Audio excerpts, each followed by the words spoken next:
Okay, we're in Chelik Dalid, page Kuf Aleph, the Maamarim B'Rachamecha Rabbi. The last thing the Rebbe was explaining that we learned last week is that we find like this: 24th they finished the battle, 25th they found the oil, 26th the oil lasted for 8 days.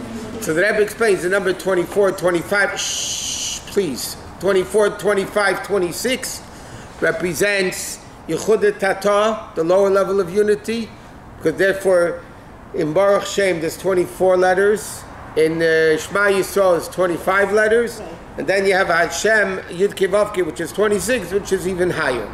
Okay? So we're up in Kuf Aleph, the paragraph before Dalet. And he says like this: Yesh Leimar Tezeh Shegam B'Shema Yisrael Yesh Chav Beis Asvin. This, that in the pasuk Shema Yisrael there's 25 letters, which is the level of Koi Amar Hashem. Av She Yechudei Ilah B'Chlal is the level of Zeh. In other words, let me explain like this. The Gemara says, Kol HaNeviim Nisnabo B'Koi Chutz MiMoshe Shenisnabo B'Zeh. Okay, if you look in Tanakh, all the after is Koi Amar Hashem, Koi Amar Hashem, Koi Amar Hashem. Moshe Rabbeinu says, Zeh HaDavar Asher Tziva Hashem. Not with Koi, Zeh. So Chassidus explains what's the difference between Zeh and Koi. Zeh means you're there, you're pointing to it. That means you're there. If it's somewhere else, then you can't say this. You can't point. Mara be'etzba v'ayim zeh. All the Nevi'im were distant from Hashem. So they said, Koi Amar Hashem, so God said, meaning it's a distant thing. Zeh is you pointing, you feel Elokus. Zeh Kelevan Veil, right? You feel Elokus. So it says, the Rebbe is saying now that Shema Yisrael Hashem Elokeinu Hashem Echad, which is 25 letters, which until now we just said was Yichud Ilah, the higher level of Yichud, right? But Koi, Chassidus explains, is the lower level of Yichud, because you're not saying Zeh, you're saying Koi. So now the problem is Shema Yisrael Hashem Elokeinu Hashem Echad is the higher level of unity, which means nothing exists but Hashem. And now we say there's 25 letters, which is L'chaira, the level of Koi, which is the lower level of Yichud, distant from Hashem. So he says, Af she Yichud Ilah B'Chlal is the level of Zeh. Okay, so he says like this. Like we said last time, everything in Chassidus is relative. Like you say, this table is big, somebody says it's small. They're both true. Compared to the room, it's small. Compared to the little bug, it's big. I mean, so it's not a contradiction. Compared to 24, 25 is the higher level of Yichud. Shema Yisrael, compared to Baruch Shem, is Yichud Ilah. But remember, we learned last week, Yud Kevavke 26 is not one of the, Yud Kevavke is one of the 7 names, it's above and beyond. So, Chav Hey, compared to Chavav, is a lower level of Yichud.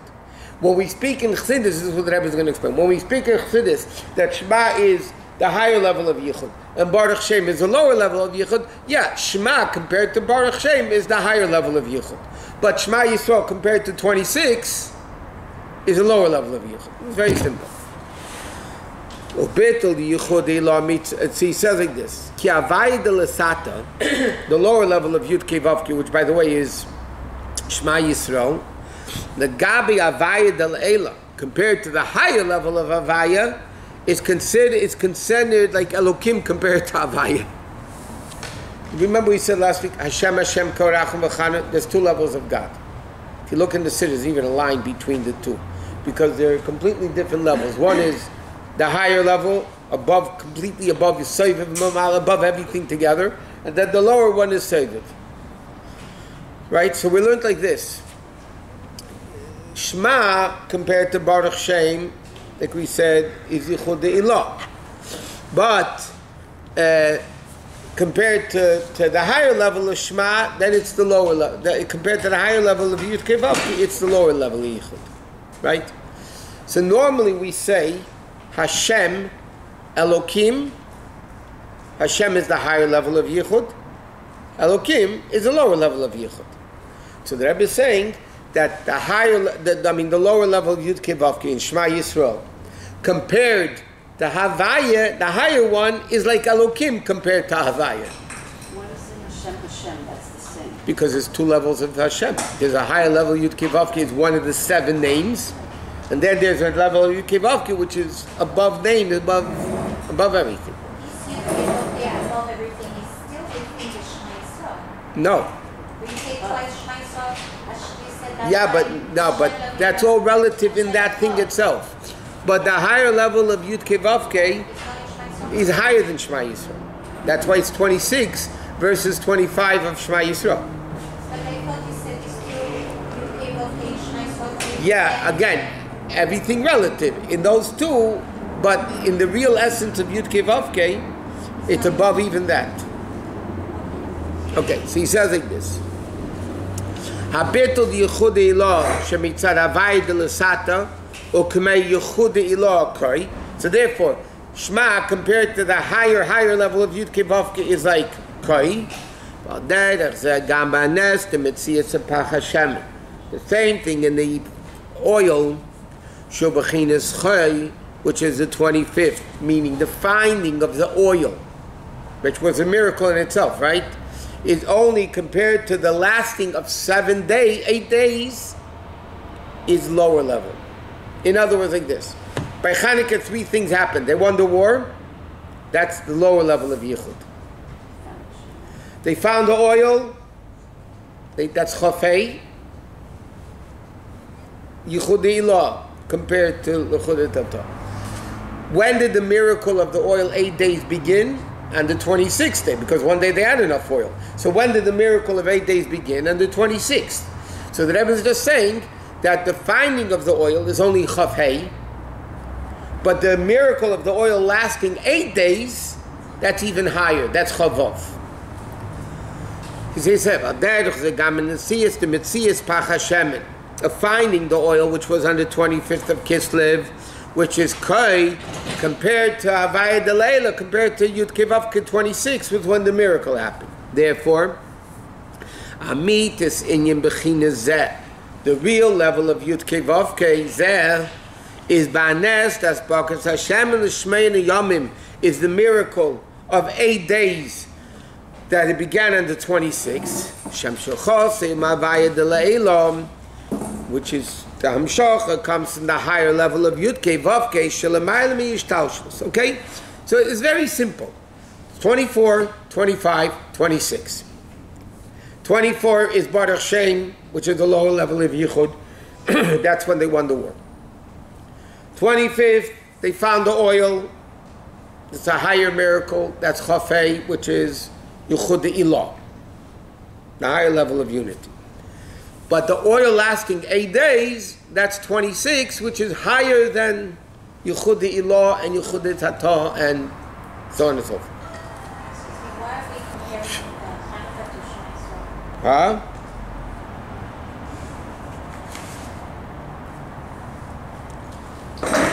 Why are we connecting Chanukah to Schneerson? It's just because the numbers 24, 25, 26 is Shema, 24, 25, 26. If things are all 24s, there's a connection. I'll give you a simple example. On Pesach, the night of the Seder, yeah? You have a whole bunch of 4s. 4 questions, 4 sons, 4 cups of wine, yeah? 3 is matzahs. Always 3. So everything, all 3s are connected, all 4s are connected. So we're talking on, but Rebbe is connecting it, even according to Chassidus. You see that there's 24, 25, 26, which is a lower level of Yichud, the higher level of Yichud, and a level which is above all the Yichuds, which is 26. What was the reason that we married such a high revelation? Okay, he's going to say. So now we're up to Dalet on page Kuf Aleph.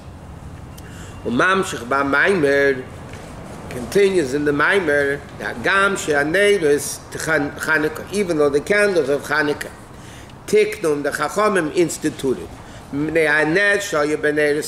because of the miracles that happened in the Beis Hamikdash, right? The candles, and the Gemara says anything that Chachamim instituted is similar to the biblical aspect. Nevertheless, Chanukah candles and menorah candles are very different. Even though the whole purpose of Chanukah corresponds with the miracle of the menorah, which is right, but it's different. Why? The menorah in the base of Mikdash had only Zion naders, 7 candles.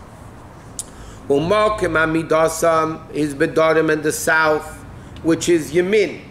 Okay, now, when you walk into the base of Mikdash, facing west, Kodesh HaKadoshim was west. Okay? If west is that way, then north is that way. No. I'm saying if, if west is there, north is there. Correct? And then,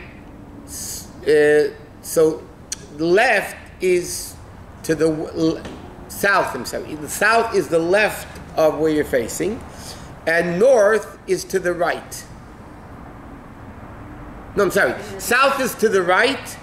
South is to the right, and so let's see.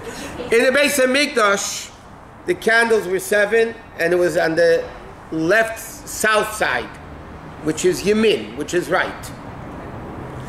Neidos Chanukah Heim Shmeina, and Chanukah is 8. Umakim Amidasim, where do you put them in the shul? Ibismail on the left side. I'm sorry, yeah. Left, which is north.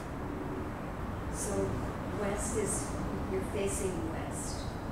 You're facing west. Okay, so south is on the left, and north is on the right. Let's see. This way is west. This way is west. So south is to the left, Right. north is to the right. Yeah. That's it. But here he's saying the opposite. Because the nearest of the menorah were on the south, which is right. South would be left. Okay, so you're facing east. Whatever. I don't know. It doesn't matter. Right. Okay, but there's 2 fundamental differences. One is right, one is left, one is south, one is north. Okay, the main thing is right and left.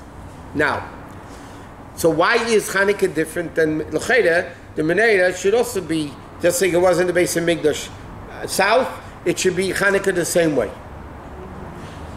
Another thing is, Chanukah is 7, base of Mikdash is 7, Chanukah is 8. So he says like this,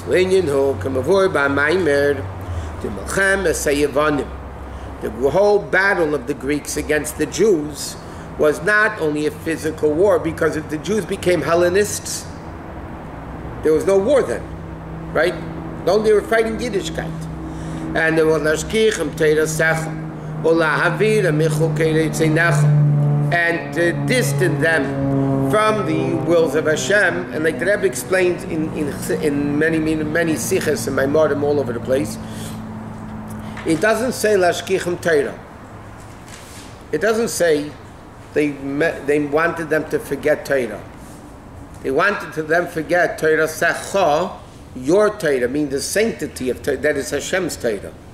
What is chukim? The illogical mitzvahs. Right? Meat and milk. Meat is kosher, milk is kosher, together is straight. 2 positives don't make a negative. So what bothered the Greeks? The Greeks were intelligent people. They said, you want to study Torah? It's a great book. It's a brilliant book. Talmud is they didn't have it then, but Talmud is a brilliant book. What bothered them? The kedusha of it. Like we discussed last week, Al Pidin, the Jews were allowed to light with the impure oil because everybody was tummy. But then if they did, they would have given in to the Greeks, because that's exactly what the Greeks wanted. Do mitzvahs, but impure. So the Mesiras Nefesh of Matasyo and his kids was that we're not giving in to impure. Yeah, then we could do it. But this is exactly what they want. And therefore we're not giving into it. So he says like this, through the Milchama that the Matasyo and his kids, that the Eden won, was the power and the victory over the chayshach of evil. The primary nourishment of evil comes from kavas from the left. Okay? Evil, kedusha is right, evil is left. Therefore he says like this. Therefore, what was the whole battle? Against Ruchnias. Therefore, when the Chashmonoim won, the Notchos a Yevanim, and they won the Yevanim, Tiknu Neirus Chanukah. Why did they make Neirus Chanukah? To illuminate the darkness. Because they wanted to instill darkness in Yiddishkeit. Right? The order of Kedusha, they didn't want. So therefore, when the Chachamim won, when they won the war, the Chachamim established that the power of Chanukah is to illuminate the darkness. And he says like this: therefore, they established 8 neders, even though if it's similar to the Beis Hamikdash, we should light 7. Because 8 is a level higher than world. Remember we said that a day is a week is 7 days, time is divisible by 7. Because in order to illuminate the darkness, is dafka yedei ha'or. Shalamaylam ishtalshus could only be a revelation higher than the world. Why? We mentioned this not long ago. In world, darkness is an entity of darkness. Light is an entity of light. Correct? Darkness is darkness. Light is light. You cannot, in this world, make darkness into light. You can dispel darkness, but you cannot transform darkness. Because darkness in this world is limited in dark. Light is limited in light. So therefore, light cannot make dark light. Right? But when you tap into a level of Kedusha above world, over there light and dark, we learned, they're the same thing. Right? Whether we understand it or not, it's a very simple concept. Is God light or dark? Is God infinite, finite? Remember we discussed this.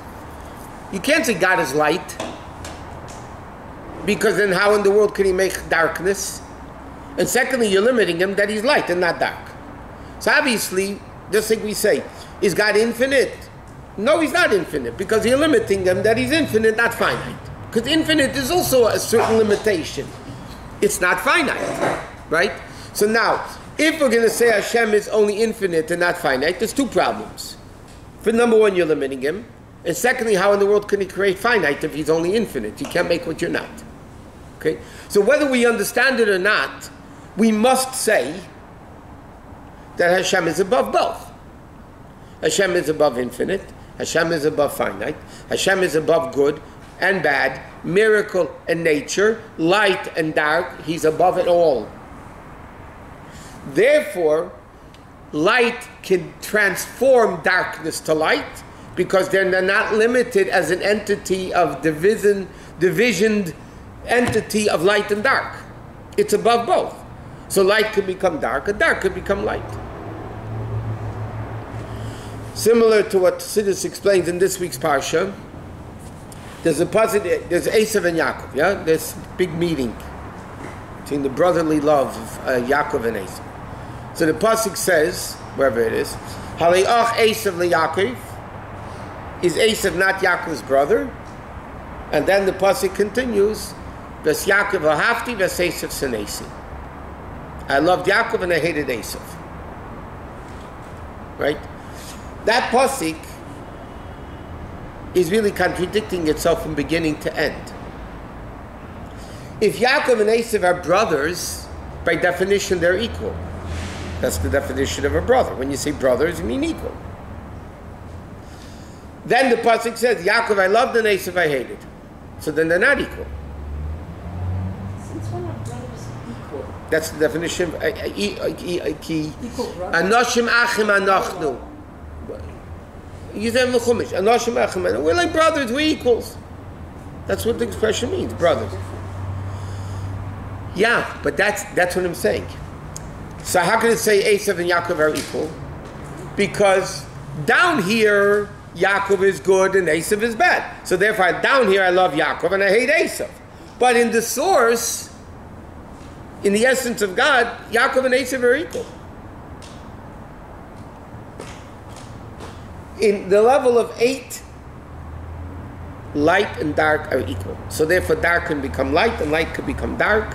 And that's the whole chiddush, by the way, of Mashiach. We learned another Maamarim, we learned in this class, other Maamarim of the Rebbe. The Rebbe explains, Shlomo Melech's time was historically the best time in Jewish history.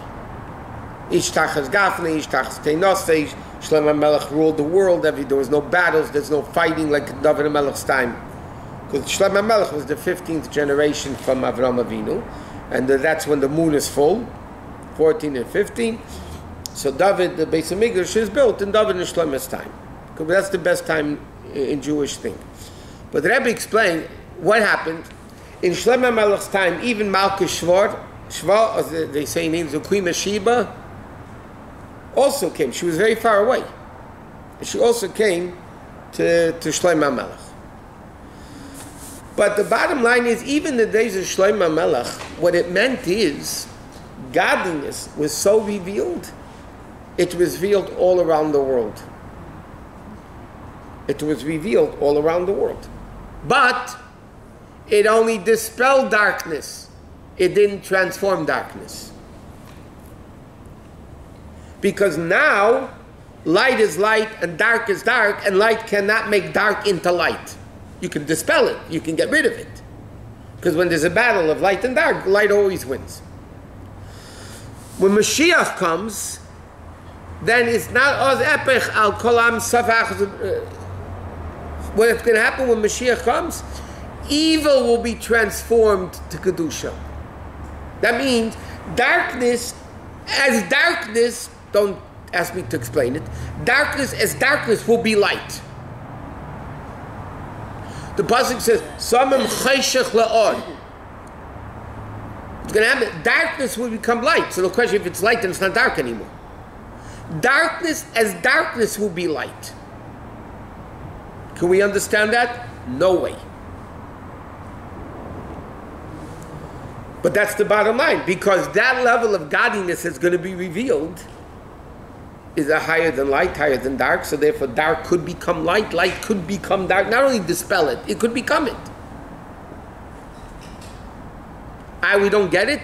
Yeah, we don't get it, because our brains are limited. We don't even understand infinite. To understand above both together, for sure we can get. The extra light that the Eibishter took away, the onset when the moon and the sun. Yeah. So that no. Not that he. You mean the sunlight and the moonlight, or the first day? The extra light that Hashem took away from this world and said it will be. No, that's the Vayom Elokim Yehi Or, not the sun and the moon. No, that light had nothing to do with sun and the moon. But the extra light that Hashem took away because it was too bright. Right. And it's coming back. No, not because it's too bright. The world wasn't worthy of it. Yeah. Worthy. So that light is coming back on Mashiach. It says. Right. So that's the light you're talking about. No, it's even greater than that. It'll transform. Correct. I thought we have that now. I thought that's what the Torah is all about. So what's all about? Torah is light. Torah or. The Rebbe explained many times in Sichos. Light doesn't change anything in the room. If the light's on or off, there's no difference in the room. Not that light moves things around, dark does. It's equal. So what does light accomplish over darkness? It's very simple. When it's dark, you can't see where you're going. You don't know what's safe, what's dangerous, if there's a hole in the pit, or you don't know. When you have light, it clarifies what's good and what's bad in the room, right? But it doesn't change anything. What does Torah do? In their mitzvah of the Torah, or the Rebbe explains, there's something called the world, which is a jungle. There's a lot of dangerous places in the world, physically, spiritually, right? Let's talk spiritually. What does Torah do? Torah doesn't change the world. Torah sheds light on the world. This is safe, spiritually I'm talking. This is safe, this is dangerous, this is a big hole in the ground that can kill you, God forbid, if you fall in it. This is a little hole, you break your foot, twist your ankle, you know what I mean? But Torah, the Rebbe explains, doesn't change the world, generally speaking. There is a level of Torah that does. But generally speaking, when a Jew keeps Torah, he's shedding light into the world, which dispels darkness. When Mashiach comes, it's going to transform darkness. That's the difference. So when we talk about But one second, but Shlomo Melech's gain was that his light dispelled the darkness of the entire world, but only dispelled it. The greatness was that it was all over the world. Now, when you have a light, the greater the light, the further it lights up. Correct? So Shlomo Melech's light was so great, it even lit the most distant, darkest places in the world. But again, darkness was darkness, he just dispelled it. The second the light goes away, Shlomo Melech passed away, the bad kings took over afterwards, yeah? Darkness was back to where it was. But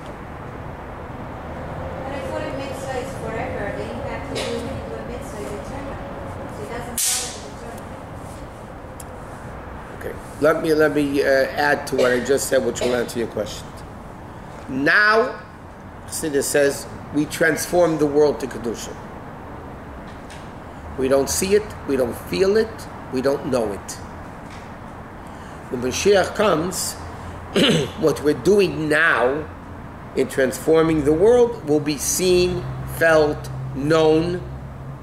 Now we're accomplishing Torah mitzvahs. Now transform paper to a sefer. It transforms wax to a mitzvah of a candle. It transforms leather to tefillin.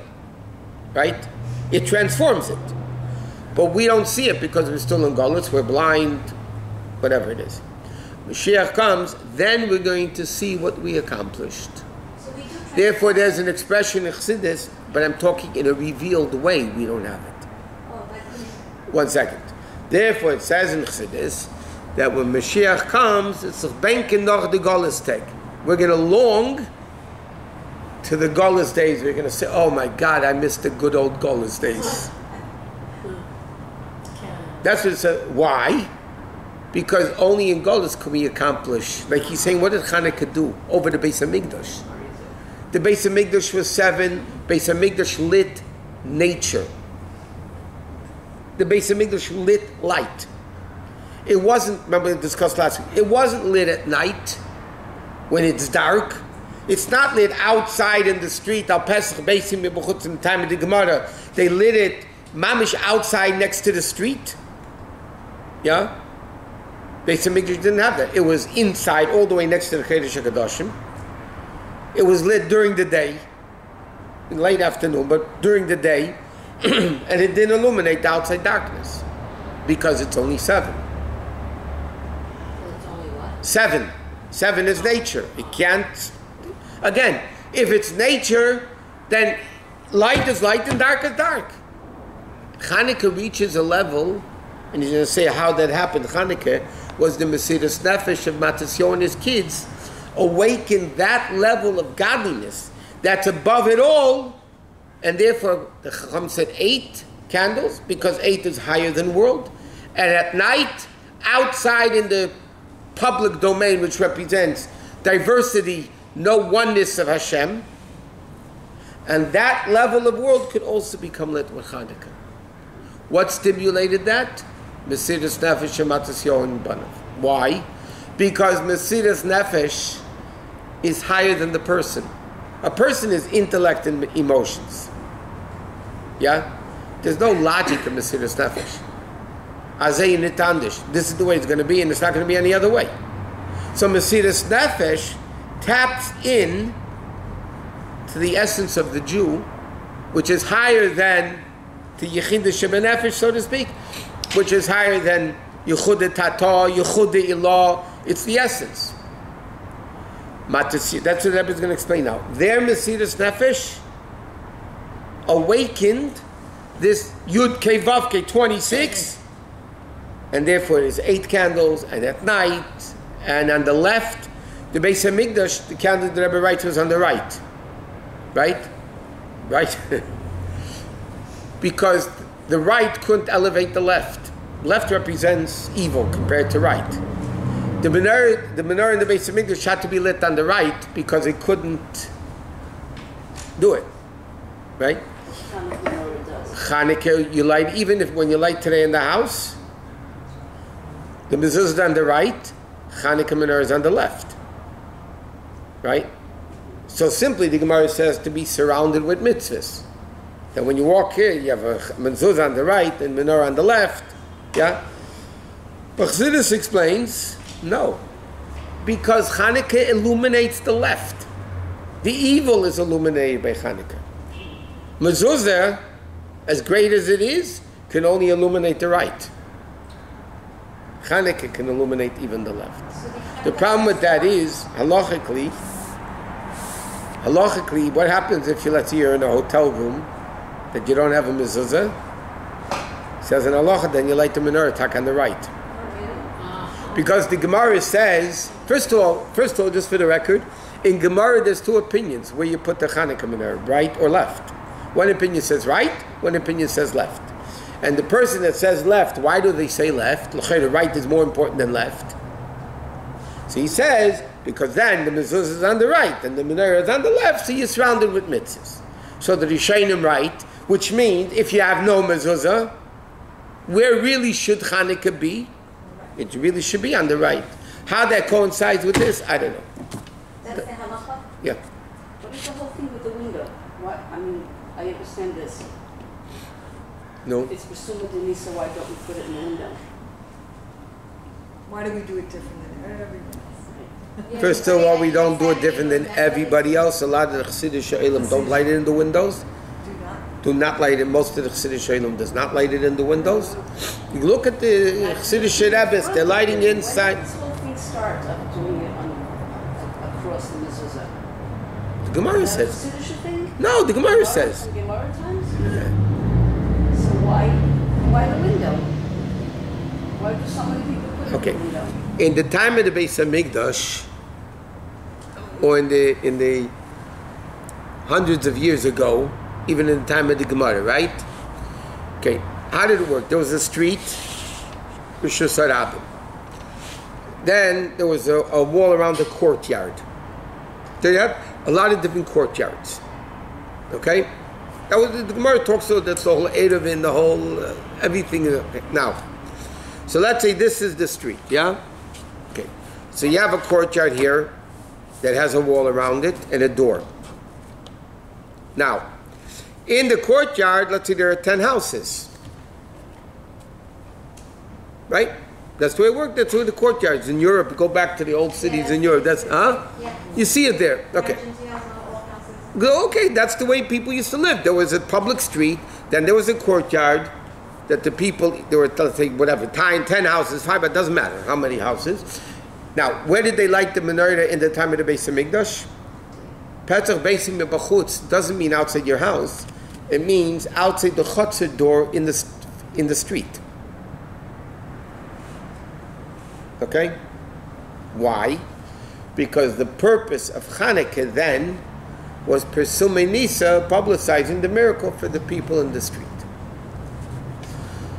Then the Gemara says, what happens if the majority of people are goyim? Or those times it was dangerous to light a menorah. Okay?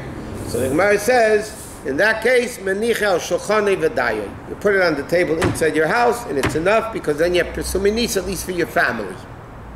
Because the street number would be dangerous. There were times there were decrees against the Jews, right? Or it's majority goyim. So because the concept of Chanukah candles is for Persumei Nisa, to publicize the miracle, many people light the menorah in the window. Why? Number one, you can't light it outside in the doorway because it's going to blow out.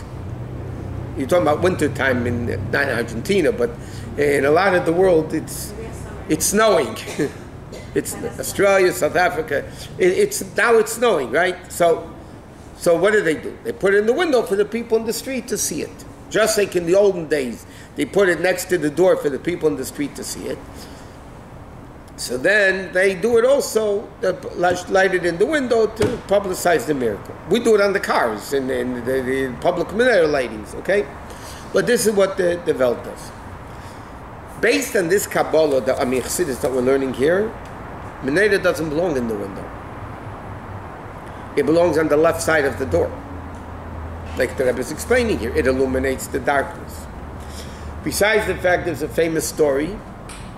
I was at the Fabrengen when the Rebbe spoke to Sicha. The story was like this.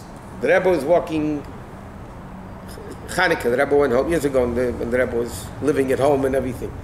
The Rebbe went home before Shabbos, so Shabbos Chanukah. And so the Rebbe lit the menorah. They'd have been earlier, and then so the Rebbe was walking back to Meir Friday night.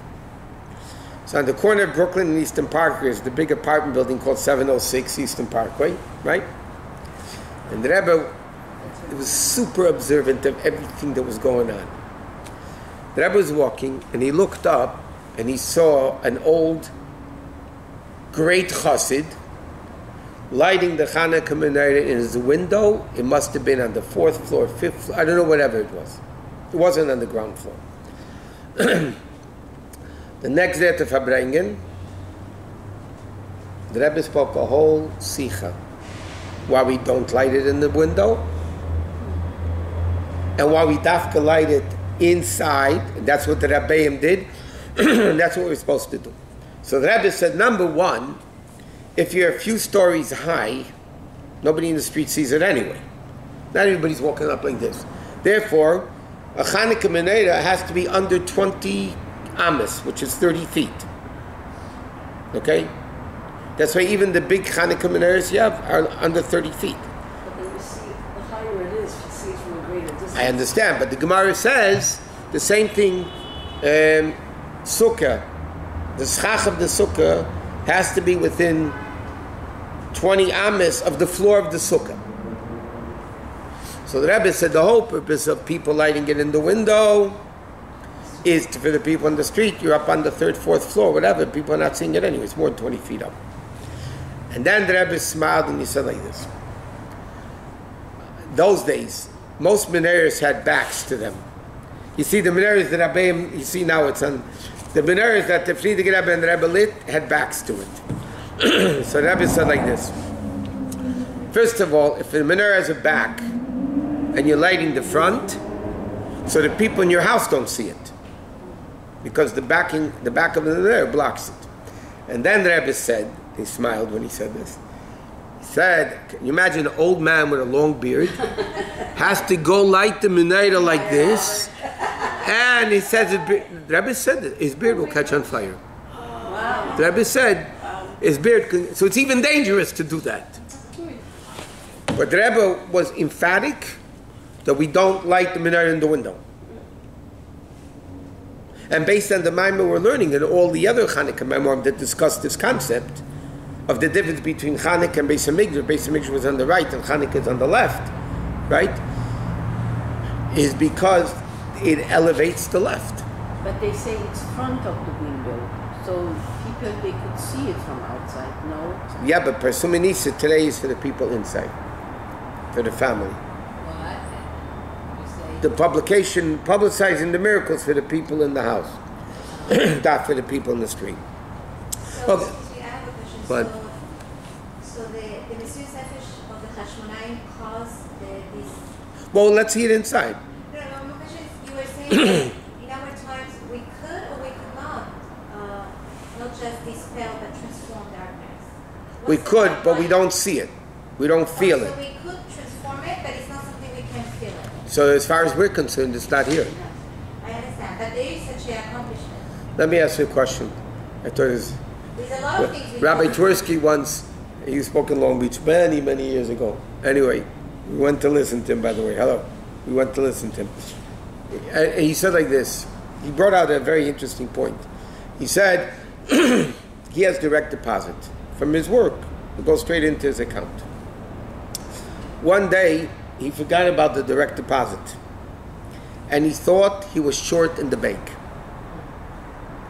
And he wrote bills Yeah, and he was going crazy. He thought he's going to bounce all the checks, and they besides the, it's a chil Hashem. I mean, everything, how bad it is, everybody knows. I have to tell you how to, some people love bouncing checks, but so he brought down, it's interesting, the money was there in the bank. I just didn't know about it. He spoke about a Jew. The Jew has Yiddishkeit in there. You just have to find it. Just because you don't know about it, that doesn't mean you don't have it. You have it. You just have to look, realize it is there. So now, as the Friedrich Rebbe uses the expression, now we accomplish all that, but it's munach b'kufsa. It's placed in a box, meaning we don't see it. It's like a trust fund.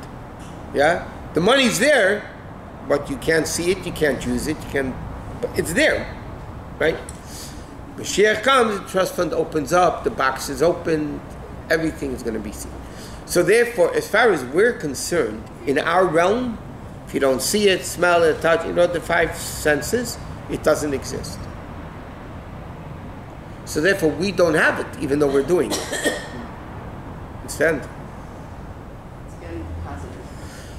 The deposit is there, earning interest, kosher interest. I understand, but I think that the whole basis of the Munah is that we believe in it. So Yeah. we do have it. We might not feel it or see it or touch it, but if you have the Munah, that's Right, that's the whole concept. But the amunah is that we have it. right. Okay. Okay, start 6 lines from the end of the page. Therefore, the Chachamim, because it's illuminating the darkness, the Chachamim institute 8 candles because Shmein is the man mishtaushus. Because in order to illuminate darkness and to transform darkness is davkai the shelamayla mishtaushus. Like it says, Vehavaya yagia choshki. There's a pasuk. Where is this? Wherever it is, in Shmuel. There's a pasuk. Vehavaya yagia choshki. Havaya will lighten my darkness, but it doesn't say Hashem yagia choshki. Vehashem. Vav means additional, like v'yitin l'chala Kimashi says yitin v'yachta v'yitin. Vav means addition. Vehavaya yagia choshki means the level of high, meaning now he says like this.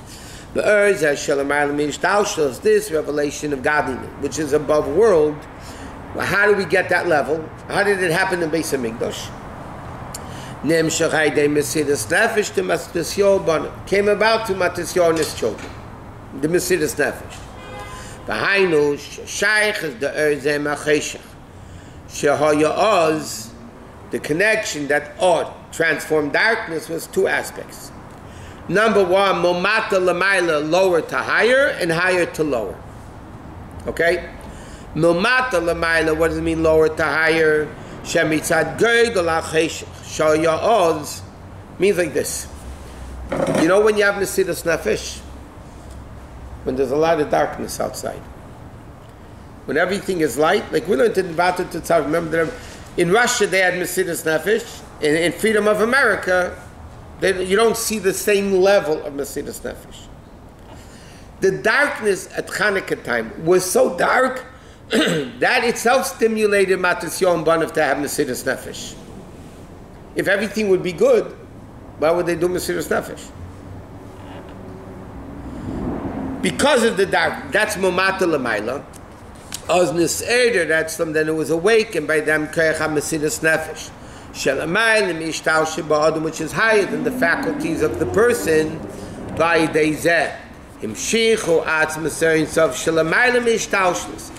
therefore that stimulated them to have Mesidas Nefesh, which basically stimulated this revelation of above of 8, right? In the revelation of higher to lower, number 1, the darkness stimulated the Mesidas Nefesh that touched into the highest of levels and brought down that highest of levels that even darkness becomes light.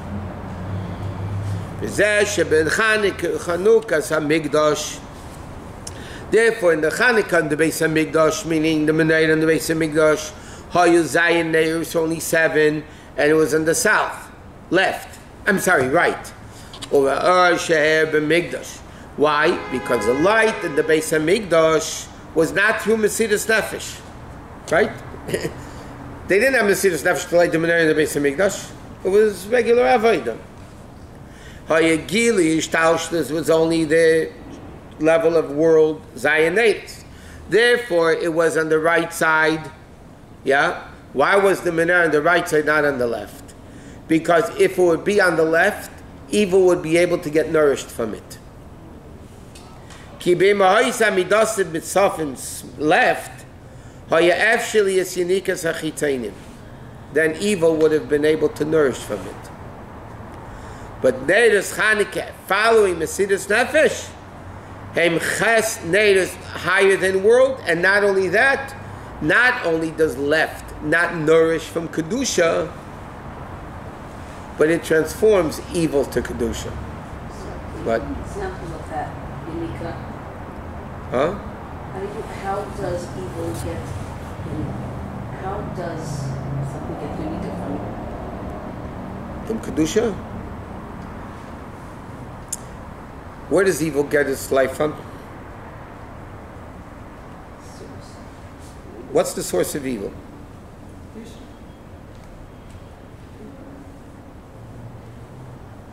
Who made evil? God. Okay. Is God Kedusha? Yes. Okay. So what's the source of evil? Sources. Kedusha. Yes? Okay. So how does evil On a practical level, what are you talking about? on a practical level, okay, I just learned this morning in Chassidus with the guy. I sustain you, let's say, right? Not you, I don't want to talk. I sustain somebody. I can do it one of two ways. Either I can give it to them with a smile. Somebody I love, right? I want to give them something. I smile at them. Yor Hashem panav elecha, Yis Hashem panav elecha. It's all the face. You want to give somebody to something you love, you give it to them, looking at them, facing them, smiling, and so on. If you have to give something to somebody you hate, figuratively, you throw it over your shoulder. Meaning, I don't want to look at you. You know how many times the parents tell their kid, not today, you get sued. But years ago, parents would tell their kids, I don't want to look at you. And they would throw it, so kaviyachol, so to speak, throw it over their shoulder. You sustain them. They're getting sustained, the same food. Okay, you're getting this way or this way, you're getting the same food. What's the difference if you really want to or you don't really want to?